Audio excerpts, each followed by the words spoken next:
एक बार की बात है, जब धरती पर असुरों का अत्याचार बहुत बढ़ गया था। महिषासुर नाम का एक राक्षस था जिसने कठोर तपस्या करके ब्रह्मा जी से वरदान पाया कि उसे कोई देवता या असुर नहीं मार सकता। इस वरदान के बल पर उसने तीनों लोकों पर कब्जा कर लिया। इंद्रलोक, यमलोक और वरुण लोक तक उसके आतंक से कांपने लगे। देवताओं को स्वर्ग से निकाल दिया गया और धरती पर भी उसका भय फैल गया। देवता सब मिलकर भगवान विष्णु, शिव और ब्रह्मा के पास पहुंचे और विनती करने लगे कि कोई उपाय बताइए, वरना संसार अंधकार में डूब जाएगा। तब तीनों महाशक्तियों ने अपने तेज को मिलाया।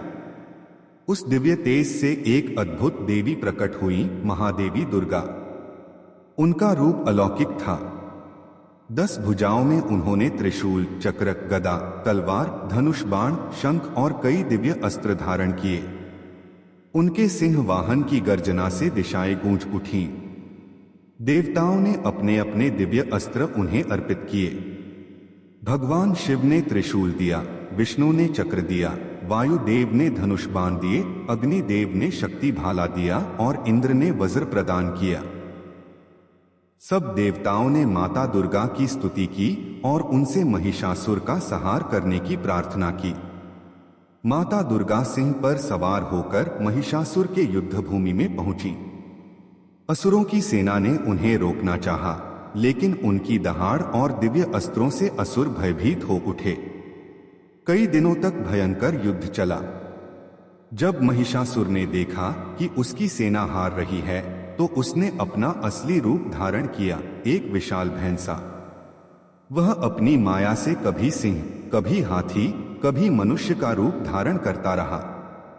लेकिन माता दुर्गा की शक्ति के आगे उसकी कोई चाल काम न आई। अंततः देवी ने अपने त्रिशूल से उसे भेद दिया और उसका वध कर डाला। स्वर्ग, पृथ्वी और पाताल में जय जयकार गूंज उठी। जय माता दी, जय दुर्गा माता। देवताओं ने स्वर्ग वापस पा लिया और धरती पर फिर से शांति और धर्म की स्थापना हुई। तभी से हर वर्ष नवरात्रि के समय मां दुर्गा की पूजा की जाती है और उनकी, हाँ बिल्कुल, उसके आगे की कहानी ऐसे बढ़ती है। जब महिषासुर का वध हो गया और धरती पर शांति लौट आई, तो सारे देवता और ऋषिमुनि माता दुर्गा के चरणों में आकर प्रणाम करने लगे। आकाश में अप्सराएं नृत्य करने लगी, गंधर्वों ने गीत गाए और फूलों की वर्षा होने लगी। भगवान शंकर भी माता के पास आए और मुस्कुराकर बोले, देवी, आपने संसार को महिषासुर जैसे अधर्मी से मुक्त किया। यह विजय केवल देवताओं की नहीं, बल्कि समस्त सृष्टि की है। माता ने विनम्रता से उत्तर दिया, महादेव, यह शक्ति आप सबका ही अंश है। मैंने तो केवल उसका प्रयोग किया है। जब भी धर्म संकट में होगा, जब भी दुष्ट अत्याचार करेंगे, मैं किसी न किसी रूप में अवतरित होकर उनका। आप जो पूछ रहे हैं वह दुर्गा माता जी की काली ताठे मदन की कथा जैसी लग रही है। शायद आप दुर्गा माता का काली रूप, काली माता का प्रकट होना और मदन असुर वध की कथा पूछना चाहते हैं। मैं आपको वही सुनाता हूं। बहुत समय पहले जब असुरों का अत्याचार असहनीय हो गया था, तो मां दुर्गा ने अपने भयंकर स्वरूप काली माता का अवतार लिया। उनका यह रूप इतना उग्र था कि चारों दिशाएं कांप उठीं। उनके केश खुले थे, गले में नरमुंडों की माला थी, हाथों में तलवार और खप्पर था और उनका रूप स्वयं अग्नि के समान प्रचंड दिखता था। कथा है कि एक बार चंडमुंड और उसके साथियों ने देवताओं को कष्ट दिया।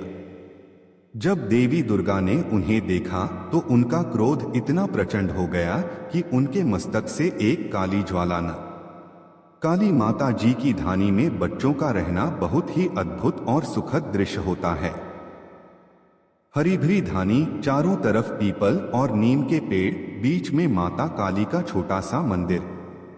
लाल चुनरी और घंटियों से सजा हुआ धाम हमेशा मां की शक्ति और करुणा का आभास देता है। बच्चों की हंसी खुशी वहां गूंजती रहती है। सुबह होते ही बच्चे माता के मंदिर में एकत्र हो जाते। कोई छोटे छोटे फूल चुनकर माता के चरणों में अर्पित करता, कोई घंटी बजाता तो कोई जय काली माता का स्वर ऊंचा करता। माता के आशीर्वाद से धानी में हमेशा शांति और आनंद बना रहता। काली माता बच्चों को बहुत प्रिय मानती हैं। कहा जाता है कि जब भी बच्चे धानी में खेलते, माता अदृश्य रूप से उनकी रक्षा करती हैं।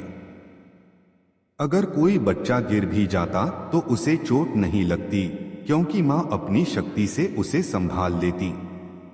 बच्चे जब आपस में मिलकर भजन गाते, जय मां काली जय शक्ति रूपा, तो ऐसा लगता जैसे पूरी धानी में देवी की शक्ति का। एक हरे भरे गांव के किनारे पर एक छोटी सी धानी थी। उस धानी के बीचों बीच एक सुंदर सा मंदिर था, जिसमें काली माता जी विराजमान थीं। चारों तरफ नीम, पीपल और आम के पेड़ खड़े रहते और वहीं आसपास के बच्चे दिन भर हंसी खुशी खेलते। बच्चों का सबसे प्यारा ठिकाना था मां काली का मंदिर। सुबह सुबह सूरज की पहली किरण जब धानी पर पड़ती तो मंदिर की घंटी बज उठती। बच्चे दौड़कर आते, कोई फूल ले आता, कोई ताजा पानी भर लाता और सब मिलकर माता के चरणों में चढ़ाते। मंदिर में उनकी हंसी और भक्ति की ध्वनि से वातावरण पवित्र हो जाता। एक दिन बच्चों ने सोचा, मां काली को हम अपना खेल भी दिखाएंगे। तो उन्होंने वहीं मंदिर के आंगन में एक नाटक किया। कोई मां का भक्त बना, कोई राक्षस बना और बाकी सब मिलकर जय मां काली का जयकारा लगाने लगे। खेल खेल में बच्चों ने महसूस किया कि मानो सचमुच मां काली उनके बीच खड़ी होकर मुस्कुरा रही हो। रात को जब बच्चे घर लौटते तो डरते कि अंधेरे में कहीं भूत प्रेत ना आ जाए। लेकिन बुजुर्ग कहते, बच्चों मत डरो, हमारी मां काली इस धानी की रक्षक हैं। वह अंधेरे में भी अपने बच्चों को संभालती हैं।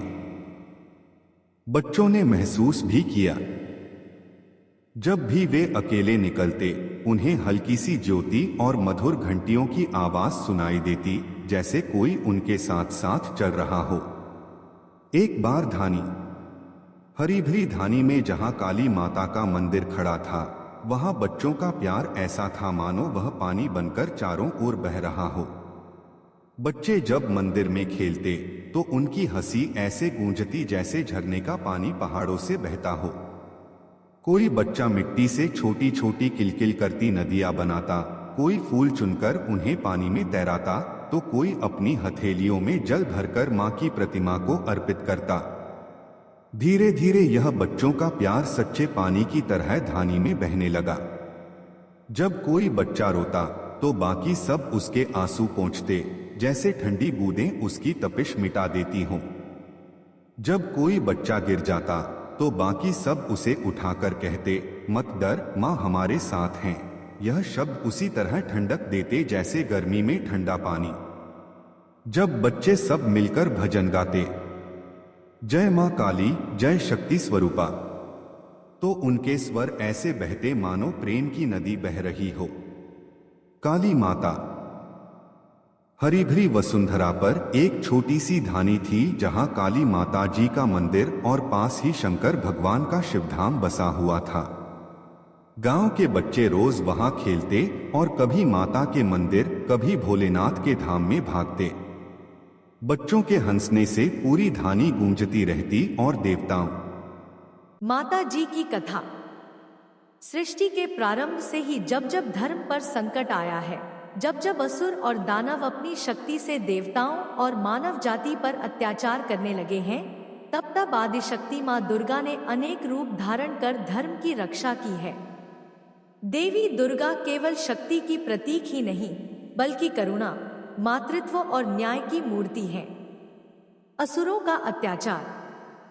एक समय की बात है जब महिषासुर नामक असुर ने कठिन तपस्या करके ब्रह्मा जी को प्रसन्न किया। ब्रह्मा जी ने उसे वरदान दिया कि वह किसी देवता या दानव से नहीं मरेगा। वरदान पाकर महिषासुर अत्यंत घमंडी हो गया और उसने देवताओं पर आक्रमण कर दिया। इंद्रलोक। स्वर्गलोक तक को उसने जीत लिया। सभी देवता भयभीत होकर ब्रह्मा, विष्णु और महेश के पास पहुंचे और प्रार्थना की कि वे उन्हें इस संकट से मुक्ति दिलाएं। देवी का प्राकट्य। देवताओं की पुकार सुनकर त्रिदेव ब्रह्मा, विष्णु और महेश ने अपनी अपनी तेजोमयी शक्तियों का संचार किया। उनके तेज से एक दिव्य स्त्री उत्पन्न हुई। उसका स्वरूप अत्यंत अद्भुत था। 10 भुजाएं, प्रत्येक भुजा में दिव्य अस्त्र शस्त्र, मुखमंडल पर तेजस्वी आभा और सिंह पर आरूढ़। यह थी आदिशक्ति मां दुर्गा। देवताओं ने अपने अपने अस्त्र उन्हें प्रदान किए। शिव जी ने त्रिशूल दिया, विष्णु जी ने सुदर्शन चक्र, इंद्र ने वज्र, वरुण ने शंख, आग। ठीक है, अब मैं आपको दुर्गा माता जी की कथा को और आगे बढ़ाकर सुनाता हूं। यह वही कथा है जो महिषासुर वध के बाद से आरंभ होती है और इसमें मां के अन्य दिव्य कार्य, उनके अवतार और भक्तों के साथ हुए प्रसंग शामिल होंगे। महिषासुर का वध कर जब मां ने धर्म की रक्षा की, तब समस्त देवता प्रसन्न हो उठे।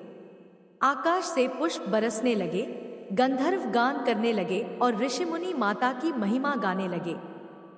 लेकिन यह सृष्टि है और सृष्टि में संतुलन बनाए रखने के लिए समय समय पर दुष्ट शक्तियों का उदय होना स्वाभाविक है। मां ने देवताओं को आशीर्वाद देकर स्वर्ग लौटने को कहा, किंतु उन्होंने वचन दिया कि जब जब कोई दानव या असुर प्रकट होगा, मैं नए रूप में प्रकट होकर तुम्हारी रक्षा करूंगी। शुंभ-निशुंभ का अत्याचार। समय बीतने के साथ पुनः 2 भयंकर असुरों का उदय हुआ, शुंभ और निशुंभ। ये दोनों अस। ठीक है, अब मैं आपको काली माता जी की कहानी शंकर भगवान के साथ लगभग 1500 शब्दों में सुनाता हूं। इसमें माता का शौर्य, शंकर भगवान के साथ उनका संबंध, भक्तों के प्रति करुणा और असुरों का विनाश शामिल होगा। काली माता जी और शंकर भगवान की कथा। सृष्टि के प्रारंभ से ही जब जब अधर्म ने प्रबलता दिखाई, तब तब आदिशक्ति मां काली ने अपने तेज, करुणा और शक्ति से संसार में संतुलन स्थापित किया। शंकर भगवान, जो स्वयं सृष्टि के पालनहार और संहारक हैं, काली माता के सबसे प्रिय, पूज्य और सहयोगी हैं। असुरों का अत्याचार। एक समय की बात है जब दानवों और असुरों ने स्वर्गलोक और पृथ्वी पर अत्याचार बढ़ा दिया। राक्षसों का शासन इतना प्रबल हो गया कि देवता भी भयभीत हो गए। असुरों ने यज्ञ और साधना विघ्नित करना शुरू कर दिया। उनके अत्याचार से मानव और देव दोनों त्रस्त थे। देवताओं ने शंकर भगवान के पास जाकर प्रार्थना की, महादेव, हम इस संकट से अकेले नहीं निपट सकते। हमें आपकी और काली माता की सहायता चाहिए। कृपा करके धर्म की रक्षा कीजिए। शंकर भगवान ने शांत स्वर में कहा, भय मत करो, काली माता मेरे साथ है। वे इस संकट का अंत करेंगी। मैं उनके साथ हूं। काली माता का प्राकट्य। देवताओं की प्रार्थना सुनकर का माता जी की कथा। सृष्टि के प्रारंभ से ही जब जब धर्म पर संकट आया है, जब जब असुर और दानव अपनी शक्ति से देवताओं और मानव जाति पर अत्याचार करने लगे हैं, तब तब आदिशक्ति मां दुर्गा ने अनेक रूप धारण कर धर्म की रक्षा की है। देवी दुर्गा केवल शक्ति की प्रतीक ही नहीं, बल्कि करुणा, मातृत्व और न्याय की मूर्ति है। असुरों का अत्याचार। एक समय की बात है जब महिषासुर नामक असुर ने कठिन तपस्या करके ब्रह्मा जी को प्रसन्न किया। ब्रह्मा जी ने उसे वरदान दिया कि वह किसी देवता या दानव से नहीं मरेगा। वरदान पाकर महिषासुर अत्यंत घमंडी हो गया और उसने देवताओं पर आक्रमण कर दिया। इंद्रलोक, स्वर्गलोक तक को उसने जीत लिया। सभी देवता भयभीत होकर ब्रह्मा, विष्णु और महेश के पास पहुंचे और प्रार्थना की कि वे उन्हें इस संकट से मुक्ति दिलाएं। देवी का प्राकट्य। देवताओं की पुकार सुनकर त्रिदेव ब्रह्मा, विष्णु और महेश ने अपनी अपनी तेजोमयी शक्तियों का संचार किया। उनके तेज से एक दिव्य स्त्री उत्पन्न हुई। उसका स्वरूप अत्यंत अद्भुत था। 10 भुजाएं, प्रत्येक भुजा में दिव्य अस्त्र शस्त्र, मुखमंडल पर तेजस्वी आभा और सिंह पर आरूढ़। यह थी आदिशक्ति मां दुर्गा। देवताओं ने अपने अपने अस्त्र उन्हें प्रदान किए। शिव जी ने त्रिशूल दिया, विष्णु जी ने सुदर्शन चक्र, इंद्र ने वज्र, वरुण ने शंख, आग। ठीक है, अब मैं आपको दुर्गा माता जी की कथा को और आगे बढ़ाकर सुनाता हूं। यह वही कथा है जो महिषासुर वध के बाद से आरंभ होती है और इसमें मां के अन्य दिव्य कार्य, उनके अवतार और भक्तों के साथ हुए प्रसंग शामिल होंगे। महिषासुर का वध कर जब मां ने धर्म की रक्षा की, तब समस्त देवता प्रसन्न हो उठे। आकाश से पुष्प बरसने लगे, गंधर्व गान करने लगे और ऋषिमुनि माता की महिमा गाने लगे। लेकिन यह सृष्टि है और सृष्टि में संतुलन बनाए रखने के लिए समय समय पर दुष्ट शक्तियों का उदय होना स्वाभाविक है। मां ने देवताओं को आशीर्वाद देकर स्वर्ग लौटने को कहा, किंतु उन्होंने वचन दिया कि जब जब कोई दानव या असुर प्रकट होगा, मैं नए रूप में प्रकट होकर तुम्हारी रक्षा करूंगी। शुंभ-निशुंभ का अत्याचार। समय बीतने के साथ पुनः 2 भयंकर असुरों का उदय हुआ, शुंभ और निशुंभ। ये दोनों ठीक है, अब मैं आपको काली माता जी की कहानी शंकर भगवान के साथ लगभग 1500 शब्दों में सुनाता हूं। इसमें माता का शौर्य, शंकर भगवान के साथ उनका संबंध, भक्तों के प्रति करुणा और असुरों का विनाश शामिल होगा। काली माता जी और शंकर भगवान की कथा। सृष्टि के प्रारंभ से ही जब जब अधर्म ने प्रबलता दिखाई, तब तब आदिशक्ति मां काली ने अपने तेज, करुणा और शक्ति से संसार में संतुलन स्थापित किया। शंकर भगवान, जो स्वयं सृष्टि के पालनहार और संहारक हैं, काली माता के सबसे प्रिय, पूज्य और सहयोगी हैं। असुरों का अत्याचार। एक समय की बात है जब दानवों और असुरों ने स्वर्गलोक और पृथ्वी पर अत्याचार बढ़ा दिया। राक्षसों का शासन इतना प्रबल हो गया कि देवता भी भयभीत हो गए। असुरों ने यज्ञ और साधना विघ्नित करना शुरू कर दिया। उनके अत्याचार से मानव और देव दोनों त्रस्त थे। देवताओं ने शंकर भगवान के पास जाकर प्रार्थना की, महादेव, हम इस संकट से अकेले नहीं निपट सकते। हमें आपकी और काली माता की सहायता चाहिए। कृपा करके धर्म की रक्षा कीजिए। शंकर भगवान ने शांत स्वर में कहा, भय मत करो, काली माता मेरे साथ है। वे इस संकट का अंत करेंगी। मैं उनके साथ हूं। काली माता का प्राकट्य। देवताओं की प्रार्थना सुनकर का